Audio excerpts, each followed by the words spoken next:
إن الحمد لله نحمده ونستعينه ونستغفره ونؤمن به ونتوكل عليه ونعوذ بالله من شرور أنفسنا ومن سيئات أعمالنا من يهده الله فلا مضل له ومن يضلله فلا هادي له نشهد أن لا إله إلا الله وحده لا شريك له ونشهد أن نبينا محمدا عبده ورسوله صلى الله عليه وعلى آله وصحبه وسلم أما بعد قال الله تعالى قل إن كنتم تحبون الله فاتبعوني يحببكم الله ويغفر لكم ذنوبكم والله غفور رحيم. அளவிலா கருணையும் இணையில்லாத கிருபையும் உடைய எல்லாம் அல்ல அல்லாஹ்வின் திருப்பெயரால் ஆரம்பம் செய்கிறேன். எல்லா புகழும் இந்த வையமெல்லாம் படைத்து பரிபாலித்து காத்து வரக்கூடிய எல்லாம் அல்ல இறைவனாகிய அல்லாஹ்வுக்கு என்னென்று தாழ்மா. அல்லாஹ்வுடைய கருணையும் கிருபையும் நபிகள் நாயகம் ஸல்லல்லாஹு அலைஹி வஸல்லம் அவர்கள் மீதும் அவருக்கு முன்னர் உலகிலே தோன்றிய எல்லா நபிமார்கள் மீதும் நபியவர்களின் குடும்பத்தினர்கள் தோழர்கள் நபியவர்கள் குழந்தை சத்திய சன்மார்க்கத்தை வாய்மையுடன் பின்பற்றி வாழ்ந்து சென்ற நல்லோர்கள் வாழ்ந்து கொண்டிருக்கின்ற உண்மை முஸ்லிம்கள் நம் அனைவர் மீதும் அல்லாஹ்வுடைய கருணையும் கிருபையும் என்றென்றும் பொழியட்டுமா. அன்புக்குரிய சகோதரர்களே, நபிகள் நாயகம் ஸல்லல்லாஹு அலைஹி வஸல்லம் அவருடைய நற்குணத்தை பற்றி இந்த வாரம் விரிவாக நாம் பார்க்க இருக்கின்றோம். நற்குண போதகர் நபிகள் நாயகர், இதுதான் இந்த உரையினுடைய தலைப்பாகும். இந்த ரபீஉல் அவ்வல் மாதத்தை முன்னிட்டு உலகம் முழுவதிலேயும் நபிகளாருடைய வாழ்க்கை வரலாற்றை முஸ்லிம்களுக்கும் முஸ்லிம் அல்லாதவர்களுக்கும் எடுத்துரைத்துக் கொண்டிருக்கின்றார்கள். முஸ்லிம்களிலே பெரும்பாலோர் நபிகளாரின்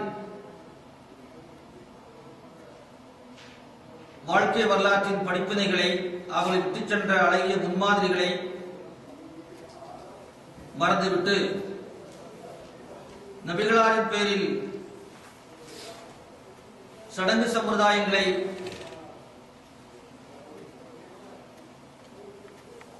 நிறைவேற்றக்கூடியவர்களாக இருப்பதை பார்க்கின்றோம்.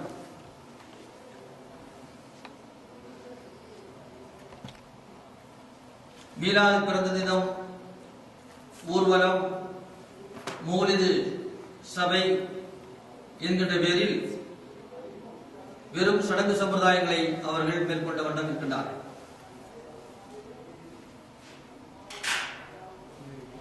எனவே நபிகளார் ஸல்லல்லாஹு அலைஹி வஸல்லம் அவர்கள் காட்டிச் சென்ற அழகிய வாழ்க்கை முன்மாதிரியை நாம் மக்களுக்கு எடுத்துச் சொல்வதற்கு கடமைப்பட்டவர்களாக இருக்கின்றோம்.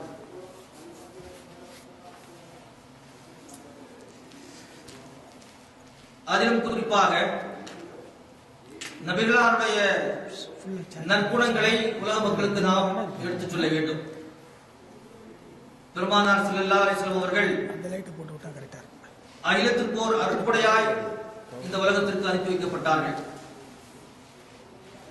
அவருடைய நற்குண போதனைகள்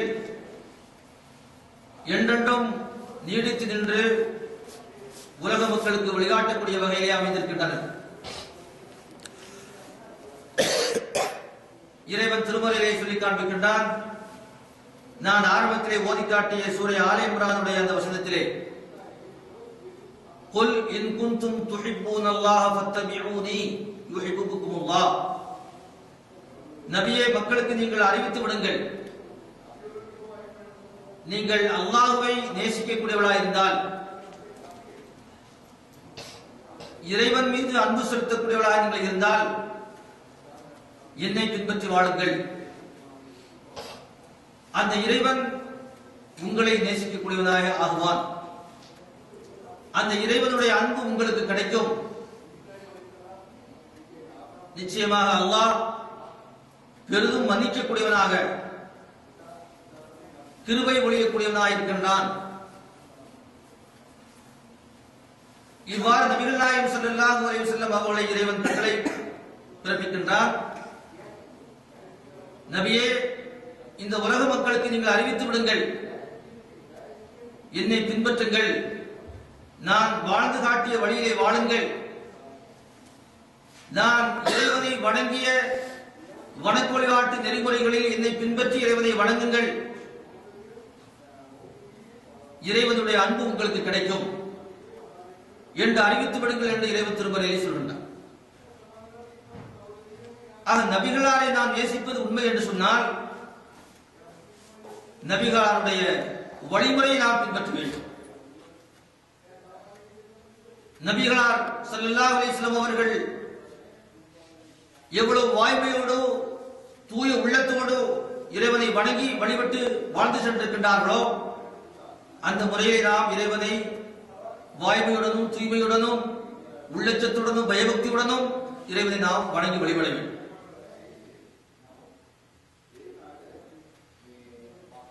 பெருமானார் ஸல்லல்லாஹு அலைஹி வஸல்லம் அவர்களுடைய பேரில் அன்பு செலுத்துவதாக வாழிடக்கூடிய முஸ்லிம்கள் தங்களுடைய வாழ்க்கையிலே நபிகளாரை பின்பற்றாமல் வெறும் சடங்கு சம்பிரதாயங்களிலே அவர்கள் ஈடுபட்டுக் கொண்டிருந்தார்கள் என்று சொன்னால் இறைவனுடைய அன்பை நாம் பெற முடியாது. இறைவன் நம்முடைய பாவங்களை மன்னிக்கக்கூடிய அந்த பெரும் பாக்கியத்தை நாம் அடைய முடியாது. இன்று உலகிலே வாழக்கூடிய முஸ்லிம்களுக்கு மிக அதிகமாக உணர்த்த வேண்டிய மிக முக்கியமான பாடமாக இதை இருந்து கொண்டிருக்கின்றது. நபி அவர்கள் எவ்வளவு கருணை உடையவர்களாக, மன்னிக்கும் மனப்பான்மை கொண்டவர்களாக, இறைவனை பயந்து பயபக்தியோடு வாழக்கூடியவர்களாக இருந்திருக்கின்றார்களோ அவ்வாறு முஸ்லிம்களுடைய வாழ்க்கை அமையப்பெறவில்லை. முஸ்லிம்களுக்கு மத்தியிலே ஒற்றுமை இல்லை, பகைமையை வளர்த்துக் கொண்டிருக்கின்றார்கள். ஒருவருக்கொருவர் சண்டையிட்டு பிறருடைய உயிர் உடைமைகளுக்கு மரியாதை செலுத்தாமல் அவருடைய வாழ்க்கை வெறும் மோதல் போக்கிலே சென்று கொண்டிருக்கக்கூடிய சூழலை பார்க்கின்றோம். இத்தனைக்கும் நபிகளாரை நாங்கள் நேசிக்கக்கூடியவர்கள் என்றும் நபிகளார் மீது அதிகமாக அன்பு செலுத்தக்கூடியவர்கள் என்றும் முஸ்லிம்கள் வாதிட்டுக் கொண்டிருக்கின்றார்கள். எனவே நபிகளாருடைய நற்குண போதனைகளை, அதிலும் குறிப்பாக அவர்கள் எந்த அளவுக்கு மன்னிக்கும் மனப்பான்மை கொண்டவர்களாக இருந்திருக்கின்றார்கள் என்பதை நாம் உலக மக்களுக்கு நாம் எடுத்துக் காண்பிக்கக்கூடிய கடமையிலே இருக்கின்றோம். பெருமானார் ஸல்லல்லாஹு அலைஹி வஸல்லம் அவருடைய உயர்ந்த மேலான நற்குணத்தை இறைவன் திருமறையிலே சொல்கின்ற பொழுது, இன்னக லஅலா குலுகின் அதீம், நபியே நிச்சயமாக நீங்கள் மகத்தான குணவொழுக்கத்தில் இருக்கின்றீர்கள் என்று அல்லாஹ் திருமறையிலே சொல்கின்றார். பெருமானார் ஸல்லல்லாஹு அலைஹி வஸல்லம் அவருடைய நற்குணம் எப்படிப்பட்டதாக இருந்தது என்று ஒரு முறை அன்னை ஆயிஷா ரலியல்லாஹு அன்ஹா அவரிடத்திலே வந்து சஹாபாக்கள் கேட்கின்றார்கள். அதற்கு அன்னை ஆயிஷா ரலியல்லாஹு அன்ஹா அவர்கள் சொல்கின்றார்கள், கான குல்குஹு ஹுவல் குர்ஆன், அவருடைய நற்குணம் என்பது குர்ஆனாகவே இருந்தது என்று அன்னை ஆயிஷா ரலியல்லாஹு அன்ஹா அவர்கள் பதில் அளிக்கின்றார். ஆக குர்ஆனுடைய வழிகாட்டல் என்னவோ, குர்ஆனுடைய அறப்போதனைகள் என்னவோ, குர்ஆனுடைய அறிவுரைகள் என்னவோ அவை நபிகளுடைய வாழ்க்கையிலே மிகவும் எடுப்பாக அமைந்திருந்தன. இதை நாம் மறந்துவிடக் கூடாது. நபிகளிடத்திலே மிக நெருக்கமாக பழகிய சஹாபா பெருமக்கள் நபிகளுடைய உயர்ந்த குணவழக்கத்தை பற்றி நமக்கு மிக தெளிவாக ஹதீஸிலே அறிவித்து தருகின்றார்கள்.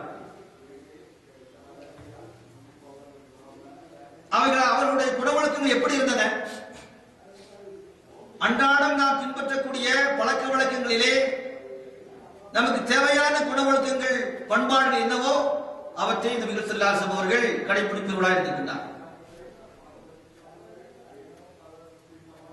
மா ஆப தாமன் கத் இன்ஸ்தஹாஹு அக்கலஹு வைலா தரகஹு. நபிகளாருடைய சாதாரண பழக்க வழக்கங்கள் எவ்வளவு சிறப்பாக அமைந்திருந்தது என்பதை சஹாபாக்கள் சொல்லி காண்பிக்கின்ற பொழுது, உணவு உண்பதை எடுத்துக் கொள்ளுங்கள். எந்த உணவையும் சரியாக இல்லை, இந்த குறைகள் இருக்கின்றன என்று உண்ணக்கூடிய உணவை அவர்கள் குறைப்படுத்தி பேசியதில்லை. அவர்கள் விரும்பினால் அந்த உணவை உண்பார்கள், விருப்பமில்லை என்றால் அதை விட்டு விடுவார்கள். எவ்வளவு மேலான குணவழக்கங்கள் பாருங்கள். மனித மக்களிடத்தில் அவர்கள் பேசுகின்ற பொழுது அழகிய வார்த்தைகளை பயன்படுத்தி பேசுவார்கள். அது குர்ஆனுடைய ஆணை. குர்ஆன் இடத்திலே குறிப்பிடுகின்றது, மக்களை நோக்கி கட்டளை பிறப்பிக்கின்றது. வகூலு லின்னாஸி ஹுஸ்னா, மக்களுக்கு நீங்கள் அழகிய வார்த்தைகளை பேசுங்கள் என்று சொல்கின்றது. நபிகளார் அவர்கள் அழகிய வார்த்தைகளை பயன்படுத்தி பேசுகின்றார். அவருடைய ஒவ்வொரு பேச்சும் இறைவன் அவர்களுக்கு வழங்கிய வழிகாட்டலை மக்களுக்கு தெளிவுபடுத்தக்கூடிய வகையிலே அமைந்திருந்தது. அதனால் அவர்கள் மக்கள் மனங்களிலே பதியக்கூடிய வண்ணம் தங்களுடைய பேச்சுகளை அமைத்துக் கொண்டிருந்தார். அவசர அவசரமாக வேக வேகமாக பேசி பாதி புரிந்தும் புரியாமலும் தெளிவில்லாமல் அந்த செய்திகள் மக்களிடத்திலே போய் சேரக்கூடாது. அதனால நிறுத்தி நிதானமாக தெளிவாக பேசுவார்கள். அவருடைய பேச்சு பாடி எப்படி இருந்தது? முதல் அம்சம் அழகிய வார்த்தைகளை பயன்படுத்தி பேசுவார்கள். இரண்டாவதாக நிறுத்தி நிதானமாக ஏதேனும் முக்கியமான அறிவுரை வழிகாட்டுதல் மக்கள் மனங்களிலே இடம்பெற வேண்டும் என்று நபிகள் அவர்கள் கருதினார் என்று சொன்னால் அந்த குறிப்பிட்ட அறிவுரைகளை 3 முறை சொல்வார்கள். இதா தக்கல்லம தக்கல்லம ஸலாசன் பிதமஹுல், 3 முறை அந்த வார்த்தைகளை அந்த அறிவுரைகளை சொல்வார்கள். நிதானமாக சொல்வார்கள். அதிலே வேக வேகமாக செல்ல மாட்டார்கள். அதை செவிமடுக்கக்கூடிய ஒரு தோழர், ஒரு சஹாபி நபிகளார் பயன்படுத்திய வார்த்தைகளை எண்ணி கணக்கிட வேண்டும் என்று என்ன அவர் முற்பட்டார் என்று சொன்னால் எண்ணி கணக்கிட்டு விட முடியும். இத்தனை வார்த்தைகளை நிதானமாக அழகாக பேசினார்கள். எவ்வளவு மேலான குணவழக்கம் பாருங்கள். சொல்ல வேண்டிய கருத்தை சரியாக சொல்ல வேண்டும், யோசித்து சொல்ல வேண்டும், எவர் மனமும் புண்படாத வகையிலே பேச வேண்டும். அந்த அறிவுரைகள் மக்களுடைய மதங்களிலே இடம் பிடிக்கக்கூடிய வகையிலே தெளிவாக பேச வேண்டும். இதெல்லாம் நமக்கு மிகப்பெரிய அளவிலே உண்டான பாடங்களாக அமைந்திருக்கின்றன. இதே போல நபிகள் ஸல்லல்லாஹு அலைஹி வஸல்லம் அவர்கள் தங்களுடைய சஹாபாக்களுக்கு மத்தியிலே ஒன்றை வலியுறுத்தக்கூடியதாக இருக்கின்றார்கள். என்னது? யாரும் யாரையும் பற்றி புறம் பேசக்கூடாது, போல் சொல்லக்கூடாது. நான் உங்களுக்கு மத்தியிலே வருகின்ற பொழுது இன்னார் இன்னாரை பற்றி இவ்வாறு குறைப்படுத்தி பேசுகின்றார், அவர் நல்ல ஆள் அல்ல, அவற்றை பல குறைகள் இருக்கின்றது என்கின்ற ஒரு கருத்தோட்டம் உள்ளத்தில் இருக்கக்கூடாது. அப்படி ஒருவரை பற்றி ஒருவரை குறை பேசிக் கொண்டிருக்கக்கூடிய நிலையிலே நான் உங்களுக்கு மத்தியிலே உங்களுக்கு முன்னாலே வரக்கூடிய நிலை இருக்கக்கூடாது. நபிகள் சொல்கின்றார்கள், லா யுபல்லிகுனி அஹதுன் அன் அஹதின் ஷைஆ, உங்களை ஒருவர் மற்றவரை பற்றி எதையும் தப்பும் தவறுமாக என்னிடத்திலே கொண்டு வந்து சேர்த்து விடாதீர்கள். இன்னி உஹிப்பு அன் அகூன சலீம ஸத்ர், உங்களுக்கு மத்தியிலே வருகின்ற பொழுது தெளிவான இதயம் கொண்டவனாக, வெள்ளை உள்ளம் கொண்டவனாக நான் உங்களுக்கு மத்தியிலே வர வேண்டும் என்று புறம் பேசக்கூடாது, போல் சொல்லக்கூடாது. இவையெல்லாம் ஆகாத குணங்கள். மக்கள் சகோதரர்களாக, நண்பர்களாக, ஒன்றுவிட்ட சகோதரர்களாக அவர்கள் பழக வேண்டும் என்பதை வலியுறுத்தி பெருமானார் ஸல்லல்லாஹு அலைஹி வஸல்லம் அவர்கள் மிக சிறந்த முன்மாதிரியை, மிக சிறந்த குண ஒழுக்கத்தை நமக்கு விட்டு சென்றிருக்கிறார். அவர்கள் பணிவிடை செய்து கொண்டிருந்த, சுமார் 10 ஆண்டு காலம் 11 ஆண்டு காலம் பணிவிடை செய்து கொண்டிருந்த அனஸ் ரலியல்லாஹு அன்ஹு அவர்கள் சொல்கிறார்கள், நான் நபிகளிடத்திலே 10 ஆண்டு காலம் பணிவிடை செய்திருக்கின்றேன். எந்த ஒரு விஷயத்திலையும் அவர்கள் ஏன் இந்த செயலை செய்தாய் என்று என்னை கடிந்து பேசியதில்லை, ஏன் செய்யாமல் விட்டுவிட்டாய் என்று என் மீது கோபத்தை கக்கியதில்லை. எந்த ஒரு விஷயத்தையும் அவர்கள் குற்றங்குறை பார்த்துக் கொண்டிருந்ததில்லை என்று பெருமானார் ஸல்லல்லாஹு அலைஹி வஸல்லம் அவர்களை பணிவிடை செய்த, அவர்களோடு மிக நெருக்கமாக பழகக்கூடிய, அவர்களுக்கு உதவிகள் செய்யக்கூடிய பாக்கியத்தை பெற்ற, அதிலும் 10 ஆண்டு காலம் 11 ஆண்டு காலம் நபிகளிடத்திலே பணிவிடை செய்யக்கூடிய அந்த பெரும் பாக்கியத்தை பெற்றவர்களான அனஸ் இப்னு மாலிக் ரலியல்லாஹு அன்ஹு அவர்கள் நபிகளை பற்றி சொல்கின்றார். மிக மேலான குணவொழுக்கங்கள், முதலாளிகள் பின்பற்ற வேண்டிய வகையிலேயும் நபிகளுடைய குணவொழுக்கங்கள் அமைந்திருந்தது. தொழிலாளர்கள் எவ்வாறு நடந்து கொள்ள வேண்டும், சாதாரணப்பட்ட மக்களை எப்படி நடந்து கொள்ள வேண்டும் என்கின்ற வகையிலையும் பெருமானார் ஸல்லல்லாஹு அலைஹி வஸல்லம் அவர்கள் தங்களுடைய போதனைகளை அமைத்துக் கொண்டிருந்தார். அவர்களை பற்றி வருகின்றது சஹாபாக்களுடைய அறிவிப்புகளிலே, லா யக்லபு வலா யன்தகிபு லிநஃப்ஸிஹி, தமக்காக வேண்டி என்று அவர்கள் எந்த சந்தர்ப்பத்திலேயும் கோபப்பட்டது கிடையாது. தமக்காக வேண்டி என்று யாரையும் அவர்கள் பழிவாங்கியதில்லை. ஆனால் அல்லாஹ்வுடைய சட்டத்திட்டங்கள் மீறப்பட்டால், அல்லாஹ் விதித்திருக்கக்கூடிய வரம்புகள் பங்கப்படுத்தப்பட்டால் என்று சொன்னால், அப்பொழுது நபி ஸல்லல்லாஹு அலைஹி வஸல்லம் அவர்கள் கோபமடைந்திருக்கின்றார்கள். இறைவனுக்காக வேண்டி, இறைவனுடைய தீனுக்காக வேண்டி அவர்கள் பழிவாங்கலை மேற்கொண்டிருக்கின்றார்கள். இன்னும் நபிகளாருடைய உயர்ந்த குணவழக்கத்தை பற்றி சொல்லப்படுகின்றது, மா வர்ப பி யமீனிஹி கத் இல்லா ஃபீ ஸபீலில்லாஹ், யாரையும் தன்னுடைய வலது கரத்தை ஓங்கி நபிகளார் அடித்ததே இல்லை. ஆனால் இறைவனுடைய பாதையிலே, இறைவழி போரிலே ஈடுபட்டு களத்திலே எதிரிகளை தாக்க வேண்டும், அடிக்க வேண்டும் என்று வருகின்ற பொழுதும் அவர்கள் தாக்குதலை மேற்கொண்டிருக்கின்றார். இறைவனுக்காக வேண்டிய, இறைவனுடைய தீனை பாதுகாப்பதற்காக வேண்டிய களத்திலே அவர்கள் எதிரிகளை அடிப்பதற்காக வேண்டிய கையை ஓங்கியிருக்கின்றார்.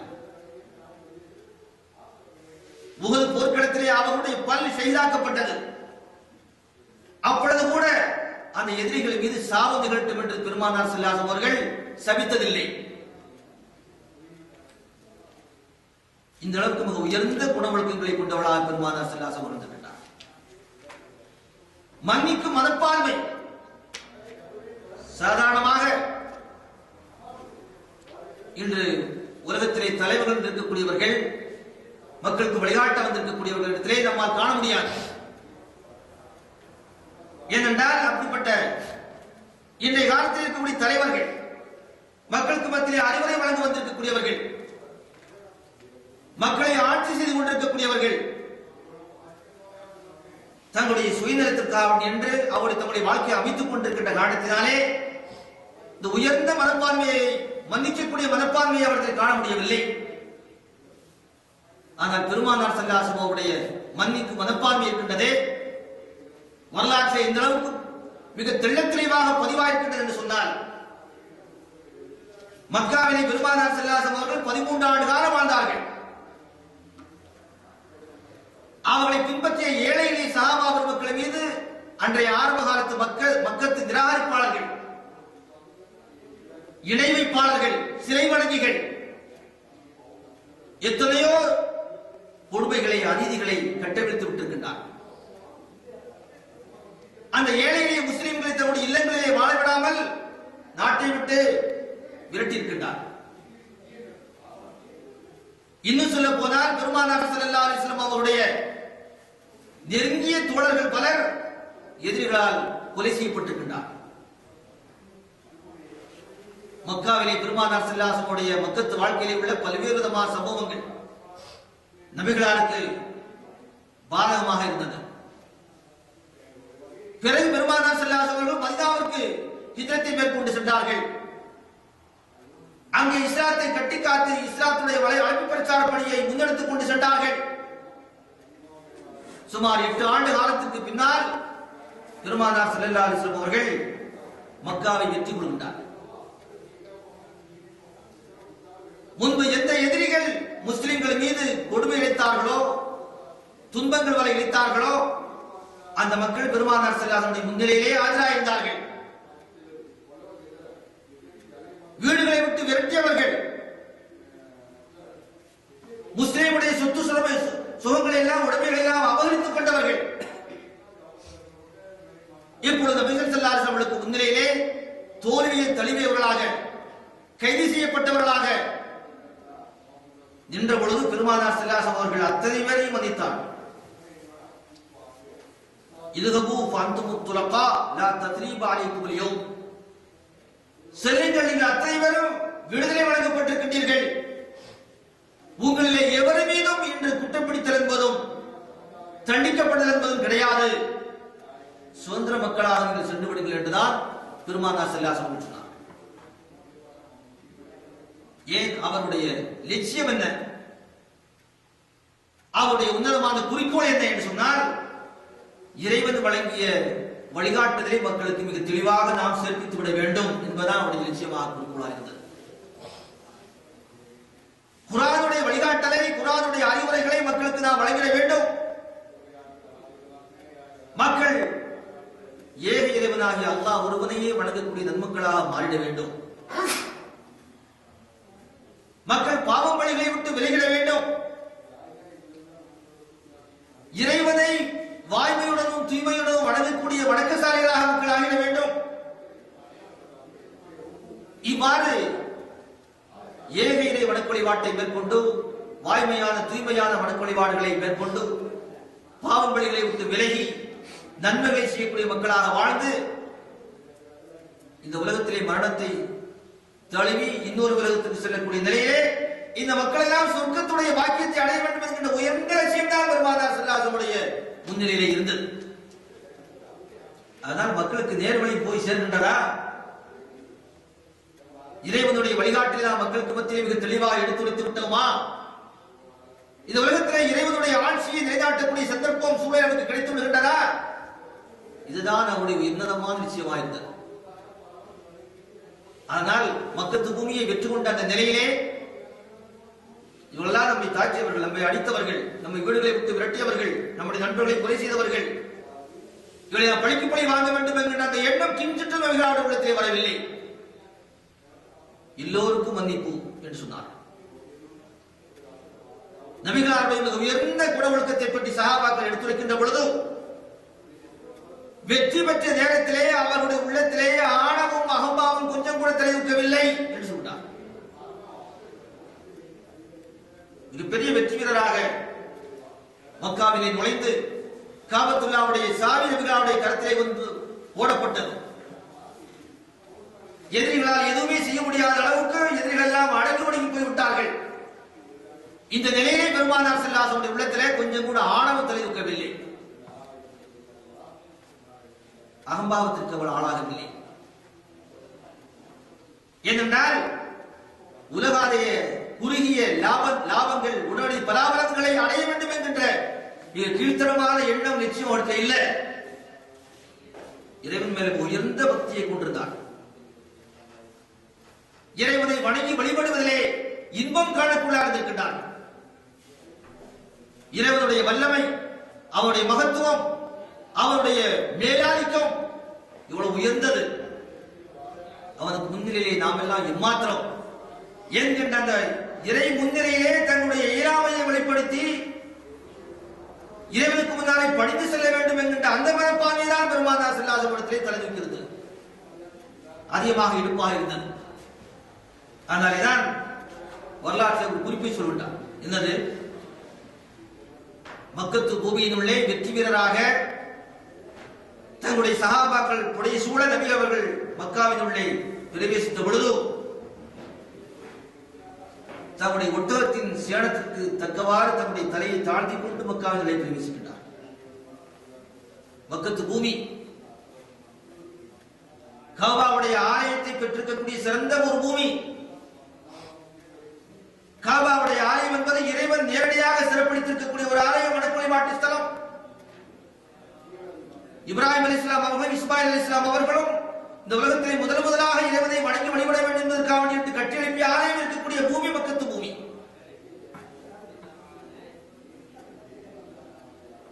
அப்படிப்பட்ட சிறப்பை உடைய மக்கத்து பூமியிலே நாம் வெற்றி வீரராக பிரவேசிப்பதா, ஆணவத்தோடு பிரவேசிப்பதா, அகம்பாரத்தை காட்டிக்கொண்டு மக்கத்துள்ளே நெஞ்சு நிமிர்த்தி கொண்டு பிரவேசிப்பதா? இறைவனுடைய கோபம் கிளர்ந்தெழுந்து விட்டால் என்ன செய்ய முடியும்? இறைவனுக்கு முன்னால் நம்மால் எதுவுமே செய்ய முடியாது. இறைவனுடைய கருணை, அவனுடைய அருள் பார்வை நம்மை அரவணைத்துக் கொள்ள வேண்டும். தாம் பிறந்து வளர்ந்த அந்த மக்கத்து பூமியினுள்ளே வெற்றி வீரராக பிரவேசிக்கின்ற பொழுது இப்படிப்பட்ட மனநிலையே பெருமானார் ஸல்லல்லாஹு அலைஹி வஸல்லம் மக்கத்து பூமியிலே பிரவேசிக்கின்றார்கள். தன்னுடைய தலையை ஒட்டகத்துடைய சேடத்துடைய அளவுக்கு தாழ்த்தி கொண்டு அவர்கள் பிரவேசித்தார்கள். இதெல்லாம் உலக மக்களுக்கு மத்தியிலே எடுத்துரைக்க வேண்டிய முக்கியமான விஷயங்களே. அந்த நபிகளாருடைய வருகை தான் இறைவன் திருமறையிலே சொல்கின்றான், உமா அர்ஸல்னாக இல்லா ரஹ்மத்தல் லில் ஆலமீன். நபியே, உம்மை இந்த அகிலத்திற்கெல்லாம் ஒரு அருள்படையாகவே அல்லாமல் நாம் அனுப்பி வைக்கவில்லை. அந்த நபியுடைய மார்க்கத்தை ஏற்றுக்கொள்ளுங்கள். அந்த நபி இறைவனை வணங்கியது மாதிரி வணங்குவதற்கு முன்வாருங்கள். அப்பொழுதுதான் நாளை மறு உலகத்திலே, இன்னொரு உலகத்திலே, இறந்ததற்கு பின்னாலே வர இருக்கக்கூடிய இன்னொரு உலகத்திலே நாம் இறைவனுடைய அருளை பெற முடியும், கருணையை பெற முடியும். நல்லவர்களுக்கு சொர்க்கம், தீயவர்களுக்கு நரகம் என்று இறைவன் இறுதி தீர்ப்பளிக்க இருக்கின்றான், நியாய தீர்ப்பு வழங்க இருக்கின்றான். அந்த நியாய தீர்ப்பு வழங்கப்படுகின்ற அந்த நாளையில் நாம் இறைவனுடைய சொர்க்க வாக்கியத்தை அடையக்குள்ளாய் இருக்க வேண்டும். அதற்கு வழிகாட்ட வந்தவர்கள் தான் நபிகள் நாயகம் ஸல்லல்லாஹு அலைஹி வஸல்லம். இந்த உயர்ந்த குறிக்கோளுக்காக, லட்சியத்திற்காக வாழ்ந்த காலத்தாலே தான் நற்குணத்துடைய போதகராக இருந்திருக்கின்றார்கள், நற்குணத்துடைய தாயகமாக இருந்திருக்கின்றார்கள். அந்த நபிகளாருடைய ஒவ்வொரு சம்பவத்தையும் பாருங்கள். எதிரிகளோடு அவர்கள் துன்பம் துயரங்களை, எதிரிகள் அளித்த துன்பம் துயரங்களை சகித்துக் கொண்டு பொறுமையை மேற்கொண்டு தீனுடைய பிரச்சாரத்தை மேற்கொண்டு வந்த அந்த ஆரம்ப காலகட்டத்திலே நபிகளார் பட்ட கஷ்டங்களை, துன்பங்களை, துயரங்களை வரலாறு மிக தெளிவாக படம் பிடித்து காட்டுகின்றனர். நபித்துவ ஆண்டு 6வது ஆண்டு நபி ஸல்லல்லாஹு அலைஹி வஸல்லம் அவர்கள் சபா மலை குன்றிலே அமர்ந்திருக்கின்றார்கள். அங்கே அபூஜஹல் வருகின்றார். அபூஜஹல் யார்? நபிகளாருக்கு மிகப்பெரிய வைரியாக இருந்தவர். அங்கே நபிகளார் அமர்ந்திருப்பதை பார்க்கின்ற பொழுது அவனுக்கு ஆவேசம், கோபம் வருகின்றது. இந்த முகமது வந்ததாலே நம்முடைய நாட்டை சண்டை சித்திரவுக்கு உள்ளாக்கி இருக்கின்றார், பிரிவதையை தோற்றுவித்து விட்டார். நாம் வணங்கி வரக்கூடிய கற்சிலைகளை வெறும் சிலைகள், கடவுள் அல்ல என்று குறை பேசுகின்றார், ஆட்களை சேர்த்துக் கொண்டிருக்கின்றார் என்கின்ற குறுகிய பார்வையுடைய அடிப்படையிலே நபிகளாரை கண்டவுடனே அவனுக்கு ஆவேசம், கோபம் பொத்துக் கொண்டு வருகின்றது. நபிகளாரை திட்டுகின்றான், ஏசுகின்றான், பேசுகின்றான், தகாத வார்த்தைகளை பயன்படுத்துகின்றான். நபிகளார் 10க்கு 12 பேச வந்துவிட்டால் சண்டையில் இறங்கலாம், நபிகளாரை தாக்கி விடலாம் என்று எதிர்பார்க்கின்றான். பெருமானார் ஸல்லல்லாஹு அலைஹி வஸல்லம் அவர்களுக்கு நன்றாக தெரியும், இவன் வீண் வெட்டிக்காரன், இவன் வெட்டி பேச்சிலே இறங்குகின்றான், செடிகளிலே நம்மை அழைக்கின்றான், தேவையில்லாத காரியத்தில் நம்மை ஈடுபடுத்த பார்க்கின்றான். தேவையில்லை, எது வேண்டுமானாலும் என்னை ஏசி பேசிக் கொண்டு நீ செல், பிரச்சனை இல்லை என்று மௌனமாக அமைதியாக இருக்கின்றான். இவன் எதிர்பார்த்த மாதிரி 10க்கு 12 வரல. உடனே ஒரு பெரும் கல்லை எடுத்து நபிகளாருடைய தலையை நோக்கி வீசுகின்றான். நபிகளாருடைய தலையிலே அந்த கல் தாக்கி நபிகளாருக்கு ரத்தம் சொட்டுகின்றது, காயம் ஏற்படுகின்றது தலையிலே. அப்பொழுது கூட பெருமானார் ஸல்லல்லாஹு அலைஹி வஸல்லம் அவர்கள் அமைதி காக்கின்றார், பொறுமையை மேற்கொண்டார். ஏசி பார்த்தான், பேசி பார்த்தான், கல்லை எடுத்து அடித்து ரத்தத்தை ஓட்டி பார்த்தான், எதுவும் நடப்பதா தெரியவில்லை. அப்படியே இந்த இடத்தை விட்டோம் கடந்து சென்று விடுகின்றான். காபாவை சென்றடைந்து அங்கே முற்றத்திலே குறைஷிகள் அமர்ந்து, தலைவர்கள் அமர்ந்து பேசிக் கொண்டிருக்கிறார்கள். அங்கே உயர்ந்து அமர்ந்து விட்டான். அங்கே அப்துல்லா இப்னு ஜுதுஆன் என்று சொல்லப்படக்கூடிய மக்கத்துடைய பிரமுகர்களிலே முக்கியமான பிரமுகர் அவர். அவருடைய அடிமை பெண் ஒருத்தி அவருடைய வீடு சபா குன்றுடைய அருகே இருந்தது. அங்கிருந்து பார்த்துக் கொண்டிருக்கின்றாள் இந்த காட்சியில். பேசுகின்றார். நபிகளார் எதற்கும் பதில் சொல்லவில்லை. நபிகளாரை கல்லால் அடித்து அவருடைய தலையிலே ரத்தத்தை ஓடச் செய்து விட்டு செல்கின்றார். எவ்வளவு கொடியவன் இவன்! அந்த பெண் மனம் வருந்தி நபிகளாரும் அப்படி எழுந்து போடுறார். பிறகு நபிகளாருடைய பெரிய தந்தையிலே ஒருவர் ஹம்சா ரலியல்லாஹு அன்ஹு அவர்கள் அங்கே வருகிறார். அவர் வேட்டையாட சென்றவர். வில்லும் அம்பும் தோளிலே மாட்டிக்கொண்டு அங்கே அவ்வாறே வருகின்றார். அப்துல்லா இப்னு ஜுதானுடைய அடிமை பெண்ணுக்கு தெரிகின்றது, முகமது அவர்கள் இங்கே கல்லடிப்பட்டார்களே, ரத்தத்தை ஓட செய்தார்களே, அவருடைய மேதிலே ரத்தம் ஓடியதே அவருடைய பெரிய தந்தை தான் ஹம்சா. ஹம்சாவிடத்தில் நாம் சொல்ல வேண்டும், செய்தியை அறிவித்துவிட வேண்டும் என்று சொல்லி அந்த அடிமை பெண் ஹம்சாவிட சொல்றான், கொஞ்ச நேரத்துக்கு முன்னாலே உங்களுடைய மகன் முகமது இங்கே இருந்தார்கள். அந்த வழியாக வந்த அபூ ஜஹல் இவ்வாறுலாம் நடந்து கொண்டான். எதற்கும் முகமது பெயர் சொல்லாமல் அமைதி காத்தார்கள். அவன் முதல்ல போயிட்டாங்க, முகமது இன்று போயிட்டாங்க என்று உடனே ஹம்சா ரலியல்லாஹு அவர்களுக்கு ஆவேசம் வருகின்றது, கோபம் வருகின்றது. அப்படி இஸ்லாத்தை அவங்க ஏற்றுக்கொள்ளல. இஸ்லாத்தை தழுவதற்கு முன்னால் நடைபெற்ற சம்பவம் இது. அந்த ஆவேசத்தோடு அந்த கோபத்தோடு அவர்கள் கஅபாவுக்கு வருகின்றார்கள். அங்கே அபூ ஜஹல் ஏனைய தலைவர்களோடு அமர்ந்து பேசிக் கொண்டிருக்கிறான். நேராக அபூ ஜஹல் வந்து, என்னுடைய மகனார், என்னுடைய சகோதரர் மகன் முகம்மதை நீதானே தாக்கினாய், நீதானே ஏசி பேசினாய், உனக்கு எவ்வளவு திமிர் இருக்க முடியும் என்று சொல்லிக்கொண்டு அவனை ஓங்கி அடித்து அவனுடைய தலையிலே இருந்து ரத்தத்தை வடியச் செய்தார். உடனே நேராக ஹம்சா அவர்கள் நபிகளாரிடத்தில் வந்து, மகனே நீங்கள் மகிழ்ச்சி அடையுங்கள், உங்களை எந்த கொடியவன் தாக்கினானோ, உங்களுடைய தலையிலே ரத்தத்தை வடியச் செய்தானோ, கல்லால் தாக்கினானோ, அவனை நான் பழிதீர்த்து விட்டேன், அவனை நான் அடித்து விட்டேன். அதனால இங்க மனம் பொறுத்துக் கொள்ளுங்கள், பொறுமையை மேற்கொள்ளுங்கள் என்று சந்தோஷமாக மகிழ்ச்சியான செய்தியை வந்து தன்னுடைய மகனிடத்திலே முகமது ஸல்லல்லாஹு அலைஹி வஸல்லம் வந்து ஹம்சா சொல்கிறார். அப்பொழுது பெருமானார் ஸல்லல்லாஹு அலைஹி சொன்னார்கள், இது அன்பு தந்தையே, ஏதோ தெரியாததமாக அவன் நடந்து கொண்டான் என்பதற்காக என்று இவ்வாறு பழிக்கு பழி செய்து விட்டீர்கள் என்று இந்த இடத்தில் சந்தோஷமாக சொல்ல வேண்டீர்கள். இதற்காக வேண்டி நான் மகிழ்ச்சி அடையப் போவதில்லை. பழிக்கு பழி வாங்கிவிட்டீர்கள், என்னுடைய உடலிலே இருந்து ரத்தம் வடிய செய்தது மாதிரி அவனுடைய உடலில் ரத்தம் வடிய செய்து விட்டீர்கள், எனக்கு பக்கமாக இருக்கின்றீர்கள், இதற்கு ஆதரவாக வந்து விட்டீர்கள் என்பதற்காக என்று நான் சந்தோஷமடைக்க தயாராகவில்லை. நான் கொண்டு வந்திருக்கக்கூடிய சத்திய மார்க்கத்தை என்று நீங்கள் பின்பற்றுகிறீர்களோ அப்பொழுதுதான் எனக்கு மகிழ்ச்சி. என்னுடைய மார்க்கத்தை ஏற்றுக்கொள்ளுங்கள். இறைவன் வழங்கிய மார்க்கத்தை ஏற்றுக்கொள்வதற்கு ஏன் உங்களுக்கு தயக்கம்? அந்த வழிக்கு வாங்க,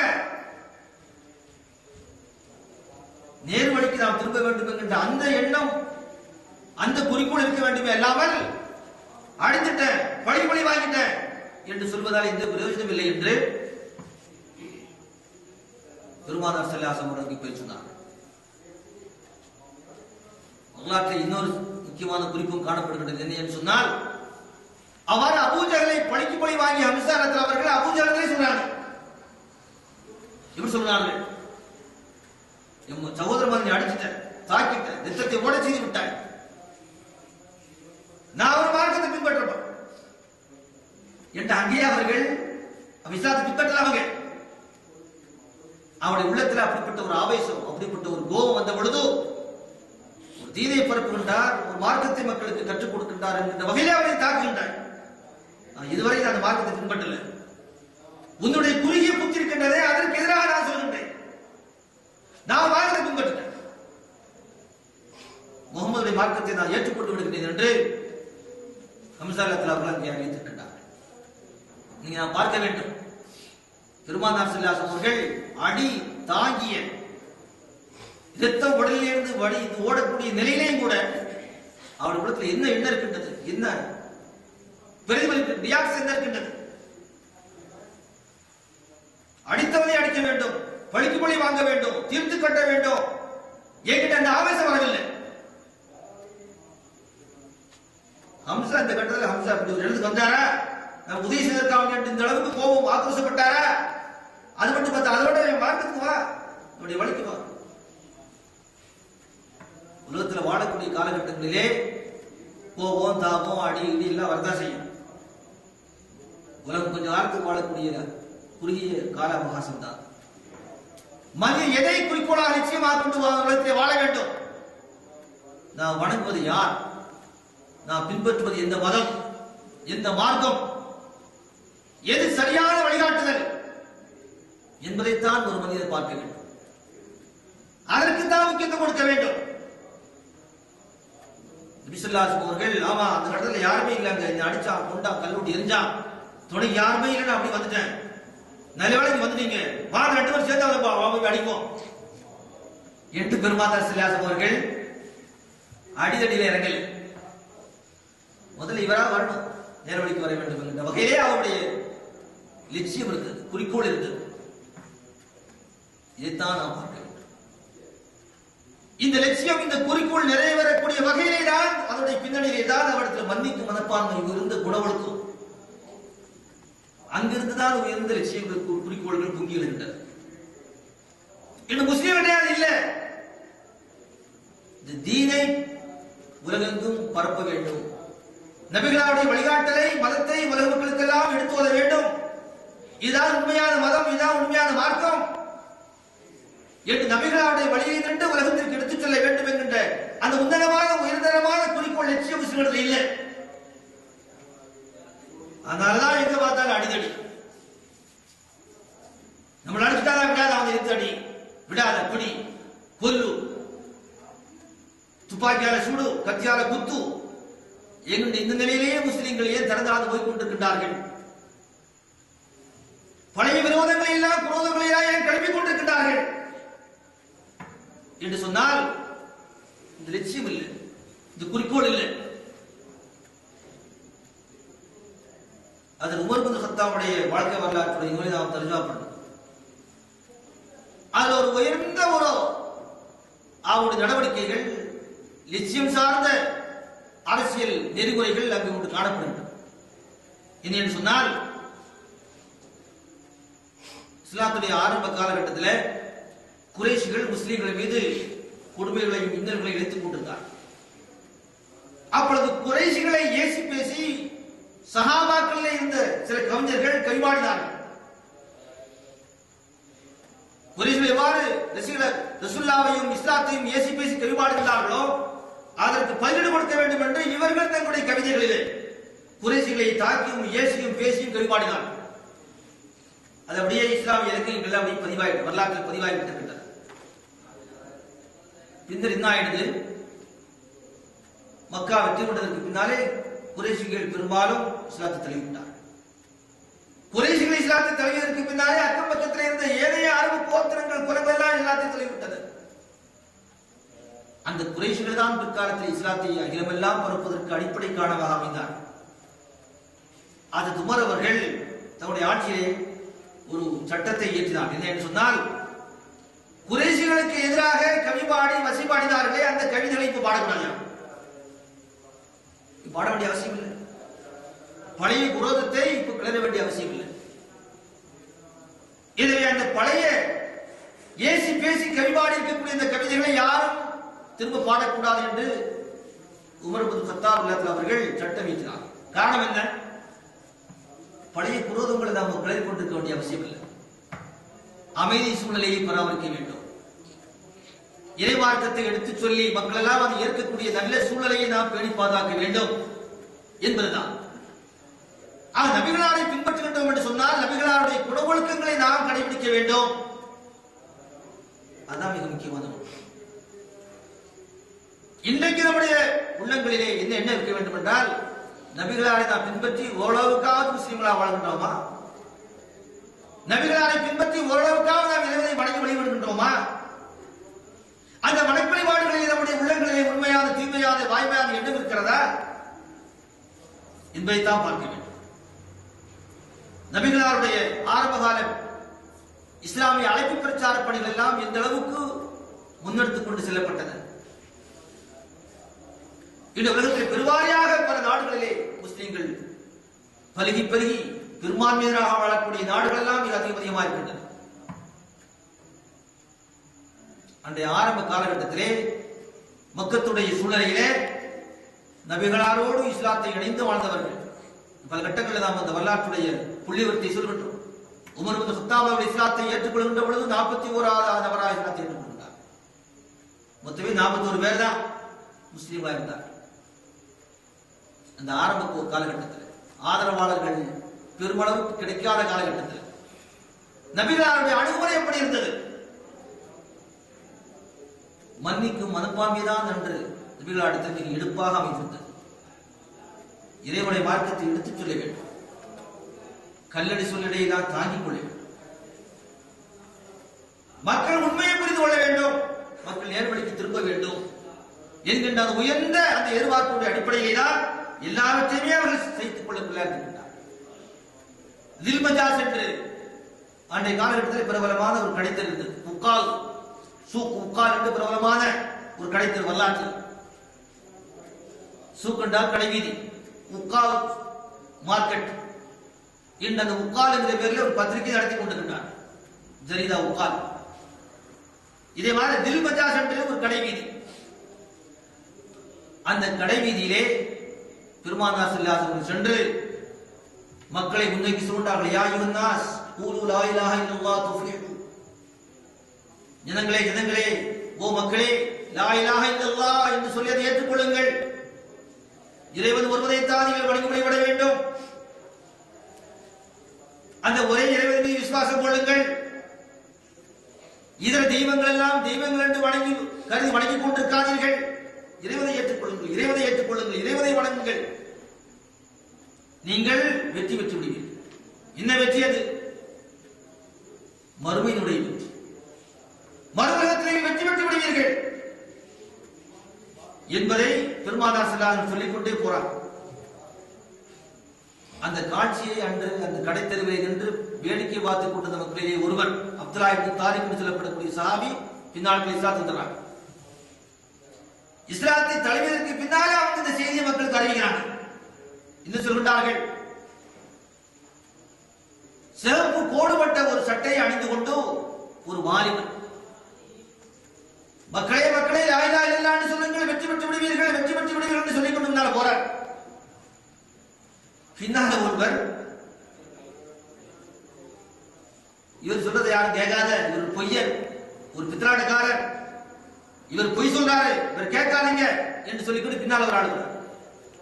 முன்னாடி ஒரு வாரியை சொல்லிக் கொண்டு போகின்றாரே, அவரை கல்லால் இருந்து கொண்டு பின்னால் ஒருவர் வர்றார். அந்த நபிகளார் ஸல்லல்லாஹு அலைஹி வஸல்லம் அவர்கள், இவர் நம்மளை பொய்யர் சொல்றாரு, கல்லால் எறிகிறார் என்பதை கிஞ்சிற்றும் சட்டை செய்யவில்லை, பொருட்படுத்தவில்லை. அப்படி போறாங்க. லா இலாஹ இல்லல்லாஹ் சொல்லுங்க, இறைவனையே வணங்குங்கள், இறைவனை ஏற்றுக்கொண்டு சொல்லிக்கொண்டே போறாங்க. இவர் கல்லறிஞ்சாங்க, எத்தனை கூட்ட வேலை பார்ப்பான், நம்மை எள்ளி நகையாடுவான், பரிகாசம் செய்வான். பல பேர் இருக்கலாம், பல கூட்டங்கள் இருக்கலாம். எதையும் கண்டுகொள்ளாமல் அந்த வாலிபர் முன்னாலே சென்று கொண்டே இருக்கின்றார். அப்ப இங்க கேட்கிறாங்க, யார் இது போயிட்டு இருக்காரு? பின்னால் ஒரு ஆள் வர்றாரு, கல்லறிஞ்சு வர்றாரு, அவர் பொய்யர் பொய்யர் சொல்லி இவர் யாரு?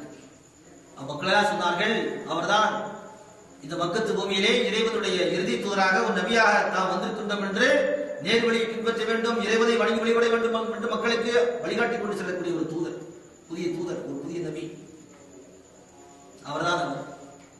பின்னால் கல்லறிஞ்சு வாழ்ந்த யாரு? அவருடைய பெரிய தப்பதார்களே ஒருவர் அபூ லஹப். அபூ லஹப் தான் பின்னால அவர் கல்லறிஞ்சு தாக்கி கொண்டு போறான், பொய்யர் அவர் ஏற்றுக்கொள்ளானே சொல்லி கொண்டு போறான் என்று மக்கள் என்னிடத்திலே சொன்னார்கள் என்று அப்துல்லா இப்னு தாரிக் என்று சொல்லப்படக்கூடிய அந்த சஹாபி பின்னாட்களே அறிவிக்கின்றார். சூழ்நிலை என்னாண்டு பாருங்க. நபிகளாருடைய உள்ளத்தில் இந்த விஷயம் இருந்தது, இந்த குறிக்கோள் இருந்தது. அவர்கள் இந்த ஏச்சு பேச்சுக்களை எல்லாம் பெரிதுபடுத்தி தன்னுடைய கொள்கையில் இருந்து தன்னுடைய பிரச்சாரத்தில் இருந்து அவர்கள் கூறியில் முடங்கிவிடவில்லை. நாம் ஒரு முடங்கி நோக்கும்.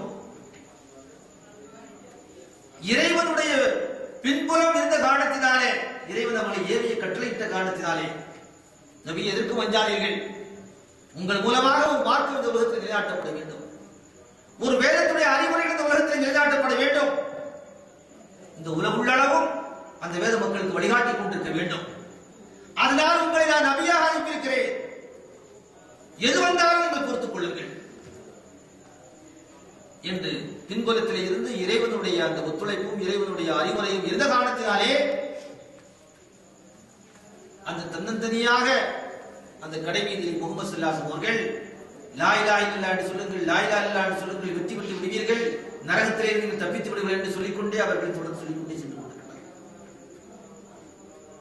இதெல்லாம் இந்த வரலாறுகளை எல்லாம் மக்களுக்கு நாம் எடுத்துச் சொல்ல வேண்டும். தாயிப் நகரத்துடைய பயணத்தை பிரபலமாக நாம் பல கட்டங்களில் சொல்கின்றோம். தாயிப் நகரத்துடைய சம்பவம் என்ன?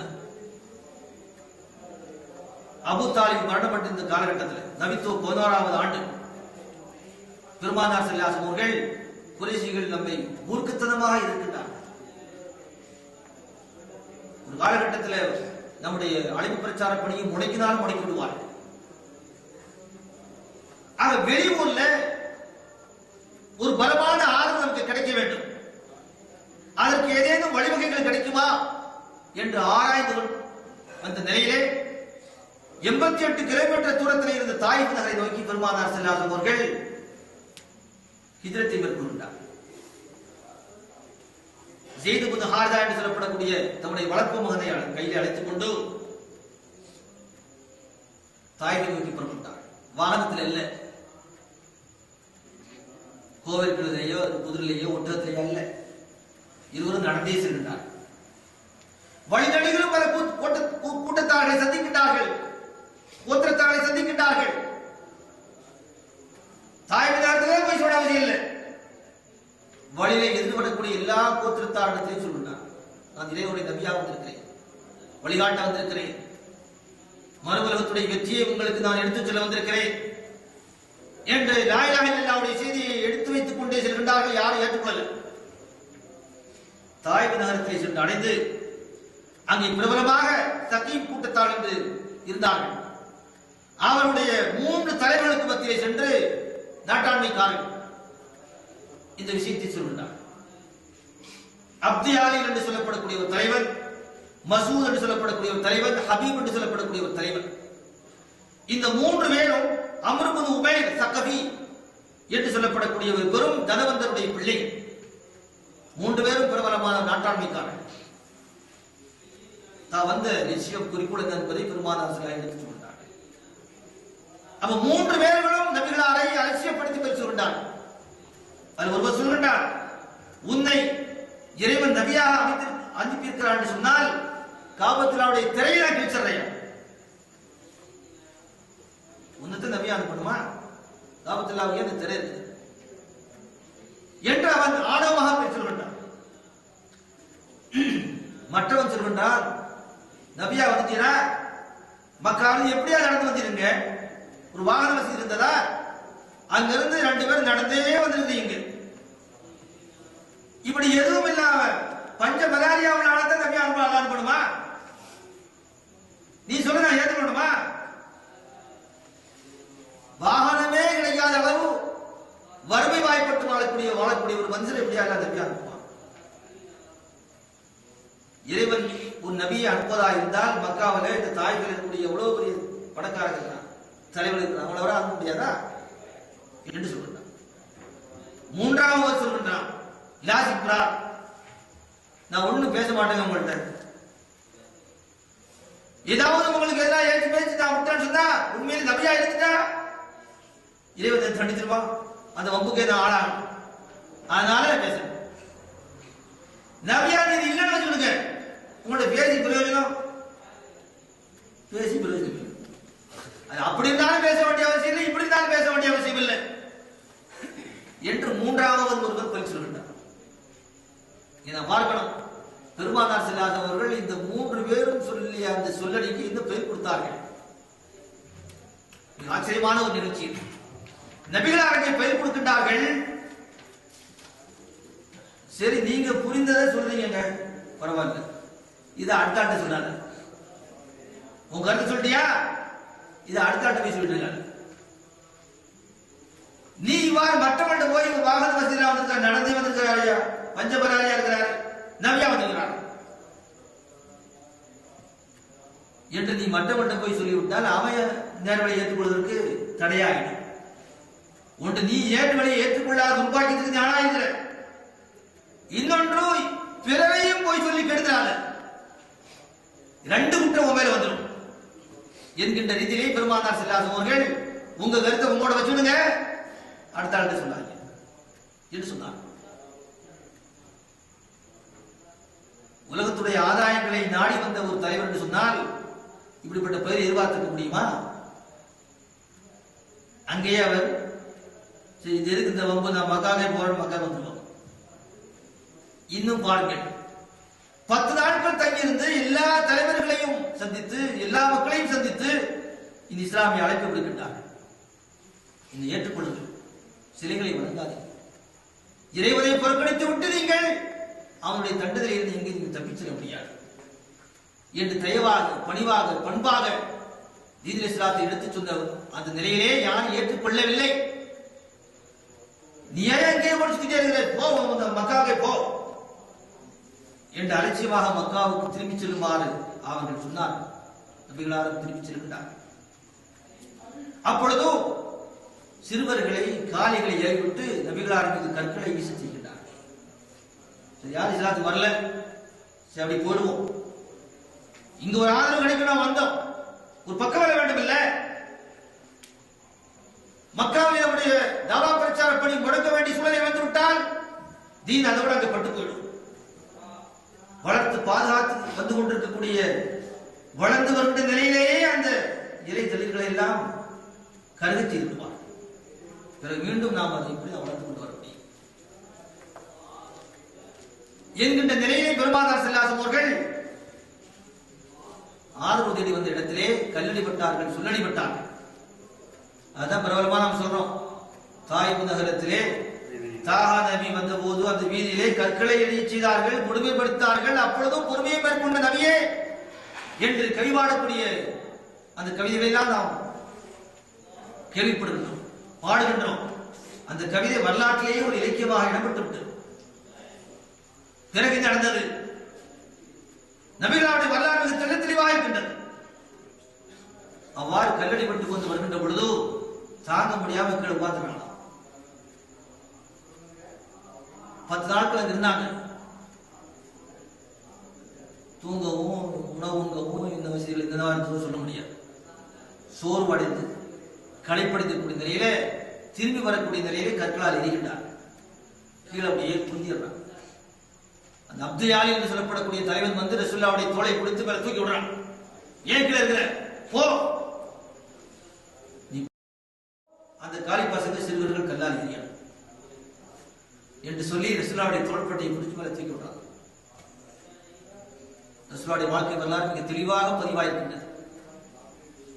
இதான் மேலை நாட்டுடைய அறிஞன் சர் மூர் என்று சொல்லப்படக்கூடிய அந்த அறிஞர் எழுதினார், முஹம்மது ஸல்லல்லாஹு அலைஹி அவர்கள் அவர் வாய்மையான தூய்மையான உண்மையான இறை தூதர்தான் என்பதற்கு தாயிப் நகரத்தில் அவர்கள் அந்த கல்லடியை தாங்க முடியாத நேரத்தை கீழே உட்கார்ந்து இருக்கின்ற பொழுது அவன் அப்துயாலி என்பவர் அவருடைய புஜத்தை பிடித்து மேலே தூக்கி விட்டார்கள். அவர் போலி மனிதர் என்று சொல்லியிருந்தால் அன்றே மக்காவில் வந்து மூலையிலே முடங்கியிருப்பார். இதற்கு பிறகும் அந்த கொடுமையை தாங்குவதற்கு அவர் துணிந்திருக்க மாட்டார். ஆனால் அல்லாஹ்வுடைய தூதர், உண்மையான நபி, உண்மையான ரசூல் என்றிருக்கின்ற காரணத்தாலே தான் அதற்கு பிறகும் இந்த தாவா பிரச்சார பணியை முன்னெடுத்துக் கொண்டு சென்று உலகம் முழுவதற்கும் இந்த தீனை நிலைநாட்டியிருக்கின்றார்கள் என்று பிற மதத்தை சார்ந்த ஆய்வாளர்கள் மிக உன்னதமான ஒரு சான்றுகளை வழங்குகின்றார்கள். அந்த வரலாறு இதோடு முடிந்தது அல்ல. இந்த சம்பவம் அப்படியே ரசூலுல்லாஹ்வுடைய உள்ளத்துல பதிந்து விட்டது. பின்னர் ஒரு காலகட்டத்தில் அன்னை ஆயிஷா ரலியல்லாஹு தஆலா அன்ஹா அவரிடத்தில் சஹாபாக்கள் கேட்கின்றார்கள், அன்னையே, ரசூலுல்லாஹ் சம்பந்தமாக கடினமான ஒரு நிகழ்ச்சி என்ன நடந்தது? ஒரு நிகழ்ச்சியாக கேள்விப்படுறோம். உஹத் போர்க்களத்தின் போது அவருடைய ஒரு பல் ஷஹீதாக்கப்பட்டது. அவருடைய தலையிலே இருந்த இரும்பு கவசம் தாக்கப்பட்டு அதனுடைய ஒரு வளையம் சுற்றி வந்து ரசூலுல்லாஹ்வுடைய கன்னத்தை தாக்கி வடிந்தது. நிகழ்ச்சியாக கேள்விப்பட்டது. கடுமையான மன வேதனை சொல்லக்கூடிய ஒரு நிகழ்ச்சி. இதே போன்று வேறு ஏதேனும் நிகழ்ச்சிகளை நீங்கள் சந்தித்திருக்கின்றீர்களா, கேள்விப்பட்டிருக்கின்றீர்களா? அப்படி ஒரு கடினமான நிகழ்ச்சி உண்டா? உகது சூழ்நிலையை விடவும் உகர் போர்க்களத்தை விடவும் கடினமான நிகழ்ச்சியா உண்டா என்று கேட்கிறாங்க. அப்பொழுது அந்த ஆயிஷா ரலியல்லாஹு அன்ஹா சொன்னார்கள், உண்டு. அதுதான் தாயிப் நகரத்துடைய சம்பவத்தின் போது நடந்த ஒரு நிகழ்ச்சி. அந்த ஆயிஷா சொன்னார், அதை விட கடினமான நிகழ்ச்சி உண்டு. பெருமானார் ஸல்லல்லாஹு அலைஹி அவர்கள் அதை விட்டும் கிளம்பி வருகின்ற பொழுது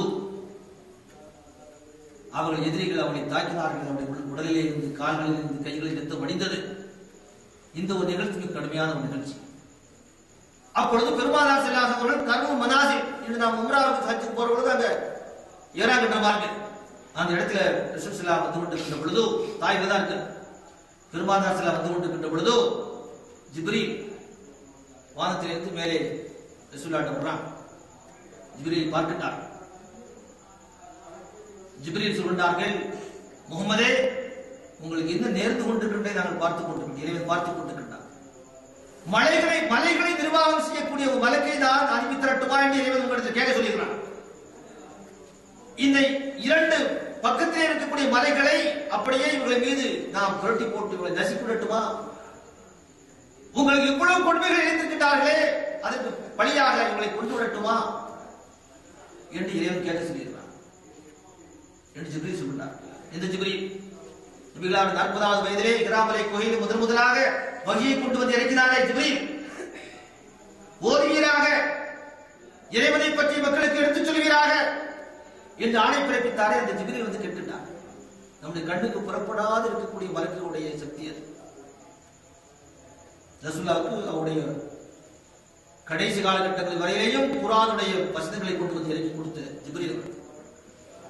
அப்ப நபி ஸல்லல்லாஹு அலைஹி வஸல்லம் நான் அதை விரும்பல, வேண்டாம். இவர்கள் இப்படி என்னுடைய மார்க்கத்தை ஏற்றுக்கொள்ளாவிட்டாலும் பிற்காலத்தில் இவருடைய சந்ததிகளுடைய மார்க்கத்தை ஏற்றுக்கொள்வார்கள். இவருடைய சந்ததிகளிலே தோன்றக்கூடிய நன்மக்கள் இருக்கின்றார்களே, இறைவனை மட்டுமே வணங்கணும், சிலைகளை வணங்கக்கூடாது, இறைவனுக்கு ஷிர்க் செய்யக்கூடாது என்று இந்த மார்க்கத்தை ஏற்றுக்கொண்டு தூய்மையான மனக்குலை வாட்டை மேற்கொள்ள நன்மக்கள் தோன்றுவார்கள். அப்படி நன்மக்கள் தோன்றுவார்கள் என்று நான் நம்பிக்கை வைக்கின்றேன். இறைவர்கள் அழித்துவிட வேண்டும் என்று நான் விரும்பவில்லை என்று பெருமானார் ஸல்லல்லாஹு அலைஹி சொன்னார். அந்த இடத்திலே வருகின்ற பொழுது ஒரு திராட்சை தோட்டத்துறை சென்று அந்த நிழலில் இருந்து அப்படியே மனம் உருகி ரெண்டு பேரும் ரசூல் ஸல்லல்லாஹு அலைஹி அவர்களும் செய்து ஹாரிதா ரலியல்லாஹு அவர்களும் அவர் ரசூலுல்லாஹ் துஆ கேட்கிறாங்க. யா அல்லாஹ், உன்னுடைய தீனை இந்த உலகத்தில் நிலைநாட்டுவதற்காக என்று இதற்கு மேலும் ஏதேனும் துன்பங்களை துயரங்களை சந்திக்க வேண்டும் என்றால் நான் சந்திக்கிறான் யாரா? இதை விட கொடுமையான எதிரிடத்தில் செல்ல வேண்டும் என்று ஆணை பிறப்பித்தால் அதை நான் சந்திக்கிறான் யாரா? ஆனால் உன்னுடைய கோபம் என் மீது இறக்கிவிடக்கூடாது, என்னை கோபித்து விடக்கூடாது. உன்னுடைய முகத்தின் ஒளி எனக்கு வழிகாட்டிக் கொண்டிருக்க வேண்டும், உன்னுடைய அருள் பாக்கியம் எனக்கு கிடைக்க வேண்டும் என்றுதான் பெருமானார் ஸல்லல்லாஹு அலைஹி வஸல்லம் பிரார்த்தனை செய்தார் என்று தாயிப் நகரத்துடைய வரலாற்றை மிக தெளிவாக சொல்லப்பட்டது. அந்த அளவுக்கு உண்டான ரசூலுல்லாஹ்வுடைய மிக மேலான அந்த வருகை, அருள் பாக்கியமிக்க ஒரு வருகை, அவருடைய வாழ்நாள் முழுவதும் நற்குணங்கள் நிரம்பி வழியக்கூடிய ஒரு வரலாறாகவே இருக்கிறது. அவருடைய பற்றி பெருமானார் ஸல்லல்லாஹு அலைஹி வஸல்லம் வாய்மையான தூய்மையான வாழ்க்கை வரலாறுகளை, அவர்கள் மேற்கொண்ட குண ஒழுக்கங்களை இந்த உலகத்திற்கெல்லாம் நாம் எடுத்துச் சொல்ல வேண்டும். இல்லாமல் இறைவன் அப்படிப்பட்ட மேலான நல்ல பாக்கியத்தையும் அனைவருக்கு தருவானாக. இன்ஷா அல்லாஹ் அடுத்தடுத்த வாரங்களிலேயும் இது போன்ற நிகழ்ச்சிகளை விரிவாக எடுத்துச் சொல்லி நபிகளாலே நாம் இந்த நிலையை பின்பற்றிவிட்டோம். கோஷ்டிக்கும் பூசலுக்கும் பொறாமைக்கும் சண்டைக்கும் இன்றைய சமுதாயம் ஆளாகி கொண்டிருக்கின்றது. இந்த நிலையிலே நம்முடைய வாழ்க்கை தூய்மையாக்க வேண்டும், இறைவனுடைய அன்பை நாம் பெற வேண்டும். எல்லாம் இறைவன் நம் அனைவருடைய பாவப்படைகளையும் மன்னித்து நாளை சொர்க்கத்தில் நமக்கு மேலான உயர்ந்த பதவிகளை வழங்குவான் என்று துஆ செய்து இந்த உரையாற்றல் நிறைவு செய்கின்றேன். வாஹிரு தவானா அல்ஹம்துலில்லாஹி ரப்பில் ஆலமீன். அஸ்ஸலாமு அலைக்கும் வரஹ்மத்துல்லாஹி வபரகாத்துஹு.